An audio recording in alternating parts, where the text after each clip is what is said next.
सोलापूर कृषी उत्पन्न बाजार समितीच्या निवडणुकीत यंदा उत्तर आणि दक्षिण सोलापूर तालुक्यातील सर्वपक्षीय आघाडीची स्थापना करून निवडणूक लढवतील अशी घोषणा आघाडीचे निमंत्रक डॉक्टर बसवराज बगले यांनी केली आहे। मागील 6 वर्षांपासून झालेल्या संचालक मंडळाच्या निवडणुकीत काँग्रेस आणि भाजपने निवडणूक लढवली।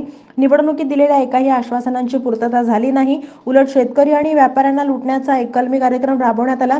संचालकांना विकत घेऊन भाजपाचे पालकमंत्री सभापती झाले, मात्र काँग्रेसच्या उपसभापतींना सहीचा अधिकार देऊन आपला नाकर्तेपणा सिद्ध केला। बाजार समितीच्या प्रक्रिया उद्योगात अनेकांनी संसार थाटले, काहींनी नियम डावलून मांडले। बेकायदेशीर कारभाराचा बाजार मांडून संचालक मंडळाने शेतकरी हिताची धोरणं न राबवता फक्त कंत्राटदारांचे आणि स्वतःचे खिसे भरले। बाजार समितीच्या कोट्यवधी रुपयांचा निधी उकळला, म्हणूनच शेतकरी आणि व्यापारी संतापले आहेत। नुकताच झालेल्या सोलापूर लोकसभा निवडणुकीतून मतदारांनी सत्ता बदलाची भूमिका सिद्ध केली आहे आणि त्याचीच पुनरावृत्ती बाजार समितीच्या निवडणुकीत होणार असल्यानं दोन्ही तालुक्यातील सर्वपक्षीय नेते, कार्यकर्ते यांना एकत्र करून स्वाभिमानी आघाडी स्थापना करून यंदाची निवडणूक लढवण्याची तयारी चालू आहे, अशी ठाम भूमिका राष्ट्रवादीचे प्रदेश सरचिटणीस डॉक्टर बसवराज बगले यांनी जाहीर केलेली आहे। बदनाम झालेल्या आमदार देशमुखांना बाजूला ठेवूनच यंदाच्या निवडणुकीमध्ये वेगळा चमत्कार घडवण्याची तयारी गनिमी काव्यानं सुरू झाली आहे।